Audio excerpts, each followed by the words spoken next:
Guys, मैं हूँ सना यूसुफ। आपको बताइए कि मेरी रूटीन का एक हिस्सा नई जगहों को एक्सप्लोर करना और नया एक्सपीरियंस लेना है। लेकिन यार, आज की स्टोरी ना थोड़ी अलग है। मैं और मेरे फ्रेंड्स ने डिसाइड किया कि बस जाना है कहीं भी, ना कोई मंजिल ना कोई प्लान, बस एक एडवेंचर स्पिरिट। गाड़ी में बैठे और कहा कि चलो जहाँ रास्ता ले जाए।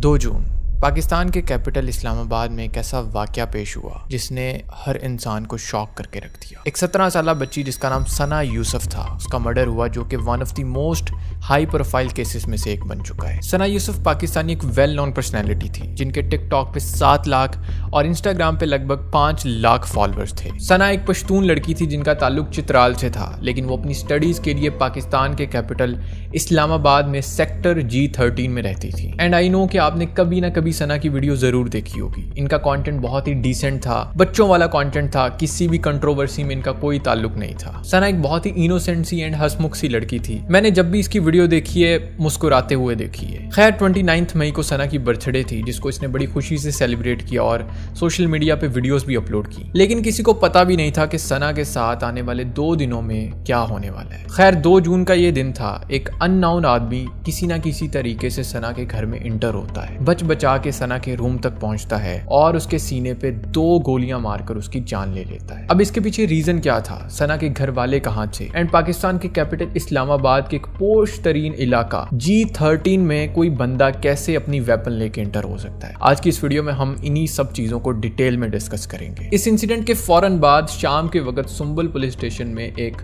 FIR रिपोर्ट हुई सना की मां की तरफ से, जिनका नाम फरजाना यूसुफ था। यह खबर आग की तरह फैली और बहुत सारे र्यूमर्स फैलना शुरू हो गए। कुछ लोगों ने कहा कि ये एक रोबरी का केस है। चोर आए, उन्होंने पैसों की डिमांड की, मोबाइल की डिमांड की, लेकिन सना ने देने से इनकार किया तो उन्होंने गोली मारकर उसे हलाक कर दिया। लेकिन कुछ लोगों का यह भी मानना था कि ये एक ऑनर किलिंग है, अपने ही किसी बंदे ने गैरत के नाम पर सना का कत्ल किया है। तीसरी जो पॉसिबिलिटी थी वो थी ऑनलाइन हरासमेंट, क्योंकि सना एक वेल नोन पर्सनैलिटी थी तो उसको बहुत सारे लोग देखते भी थे, उसको पसंद भी करते थे। कुछ लोग उसको पॉजिटिव वे में पसंद करते थे, लेकिन कुछ लोग नेगेटिव वे में पसंद करते थे। अभी इस वक्त जब मैं वीडियो बना रहा हूँ, इस वक्त सना के कातिल को अरेस्ट कर लिया गया है और मजीद तफसीलात भी सामने आई हैं। इस लड़के का नाम था उमर हयात। इसका निक नेम काका था, जिसका फैसलाबाद से ताल्लुक था। इसकी उम्र 22 साल थी। इसका कहना था कि मैंने सना को इस वजह से मारा क्योंकि वो बार बार मुझे रिजेक्ट कर रही थी। मींस ये सना को पसंद करता था, लेकिन सना इसको पसंद नहीं करती थी। एंड ये लड़का टोटली अननोन था। इसका सोशल मीडिया पे कोई पोर्टफोलियो नहीं है। ये बस सना को पसंद करता था, उसे स्टॉक करता था, उसकी हर एक्टिविटी पर नजर रखता था। एंड ये कई बार सना को प्रपोज भी कर चुका था। एंड हमेशा इसको सिर्फ एक ही चीज मिली, वो थी रिजेक्शन। इसी रिजेक्शन ने सना की जान ले ली।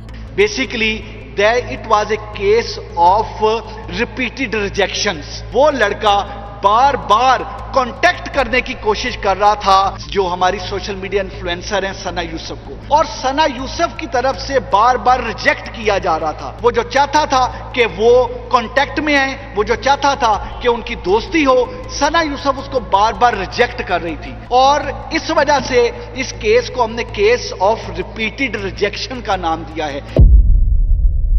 आई डोंट नो कि ये किस मेंटालिटी का बंदा था, कैसी दरिंदगी इस बंदे में भरी हुई थी। इसने सना को सिर्फ इस वजह से मारा क्योंकि उसने इसे रिजेक्ट किया था। अब तुम खुद सोच के देखो कि वो सिर्फ एक 16-17 साल की लड़की थी और वो एक 22 साल का अनएम्प्लॉयड लड़का था जिसका कोई भी सोर्स ऑफ इनकम नहीं है। लोअर मिडिल क्लास फैमिली से उसका ताल्लुक था। उसका बाप एक गवर्नमेंट जॉब से रिटायर्ड पर्सन था। ये बंदा कंटिन्यूसली अटेम्प्ट कर रहा था सना से मिलने की। 29 मई जब सना की बर्थडे थी, उस दिन भी इसने कोशिश की उससे मिलने की, लेकिन ये मिल नहीं पाया। स्पेशली फैसलाबाद से इस्लामाबाद सिर्फ इस पर्पस की वजह से आया था। 1-2 दिन इसने मजीद कोशिश की, लेकिन अगेन ये मिल नहीं पाया। फिर इसने एक प्लान बनाया और उस प्लान के तहत इसने 8 से 10 घंटे सना के घर पर नजर रखी। जैसे ही ये देखता है कि सना की वालिदा मार्केट के लिए निकली हैं और घर में कोई ज्यादा लोग मौजूद नहीं है, ये बंदा छुप छुपा के उसके घर में एंटर हुआ और सना के रूम तक पहुंच गया। जब ये उसके रूम में एंटर हुआ, सना वाज कंप्लीटली शॉक्ड। उसने 5 से 10 मिनट बहस करने की कोशिश की कि भाई क्या चाहते हो, and he was out of his mind. ये 22 साल का लड़का उसे जबरदस्ती कर रहा था फ्रेंडशिप के लिए। और जब सना ने इसे बार बार रिजेक्शन दी, चीखने लगी, चिल्लाने लगी, तो इस लड़के ने सना के सीने पे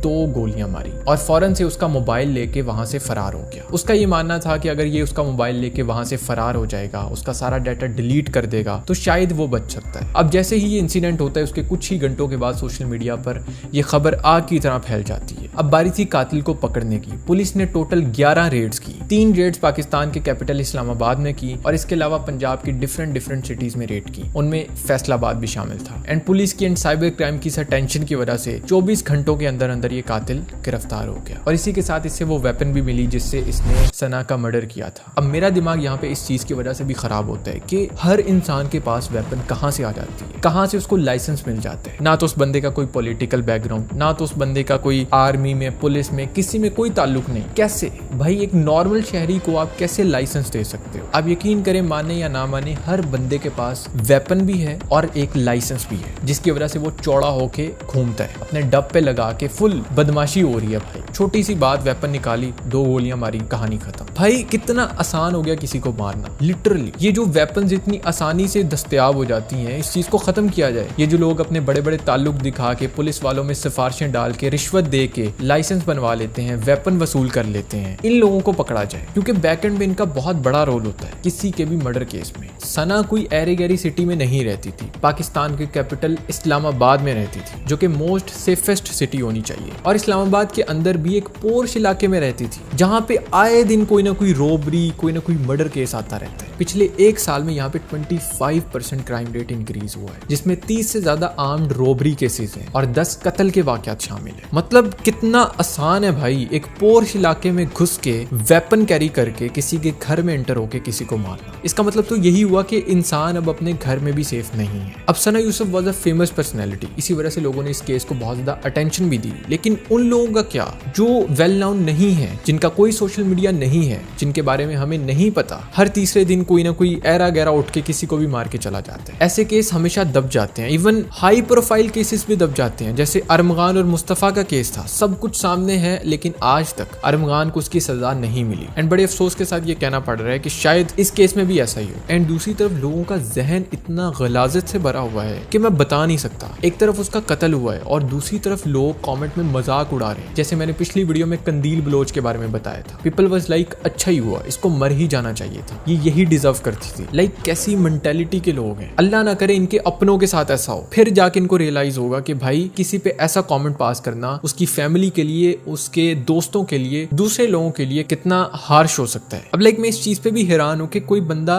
रिजेक्ट भी नहीं कर सकता किसी को। मतलब अगर कोई बंदा आपके साथ नहीं रहना चाहता, आपके साथ दोस्ती नहीं करना चाहता, तो इसका मतलब ये थोड़ी है कि आप उसको मार देंगे। भाई तुम किसी की लाइफ को कंट्रोल नहीं कर सकते। ये कैसी मेंटालिटी है, कैसी गलीज लोग हैं। इस कंट्री में ना बहुत ही अजीबो गरीब केसेस सामने आते हैं। कोई किसी के दोस्त को मार रहा है, कोई किसी को सिर्फ एक इमोजी सेंड करने पे मार रहा है, कोई किसी को सिर्फ रिजेक्ट करने पे मार रहा है। मतलब इंसान की जान की कोई वैल्यू बची ही नहीं। ना तो इंसान बाहर सेफ है, ना तो अपने घर में सेफ है। At the end of this video ऐसे केसेस बहुत बार आते हैं और बहुत बार चले जाते हैं, लेकिन उनका जो सस्पेक्ट होता है, उनका जो किलर होता है, उसको सजा नहीं दी जाती। या तो वो किसी अमीर खानदान से निकल आता है या पॉलिटिकल बैकग्राउंड या कुछ भी ऐसा हो जाता है और सिफारिश लगवा के उसको माफ करवा दिया जाता है। लेकिन इस केस में मैं चाहता हूँ कि इस मुजरिम को सख्त से सख्त सजा दी जाए, इसको फांसी के फंदे पे लटकाया जाए। मिलता हूँ आप लोगों से नेक्स्ट वीडियो में। अपना बहुत ज्यादा ख्याल रखिएगा, दुआ में याद रखिएगा। फ्लेक्स को दीजिए इजाजत।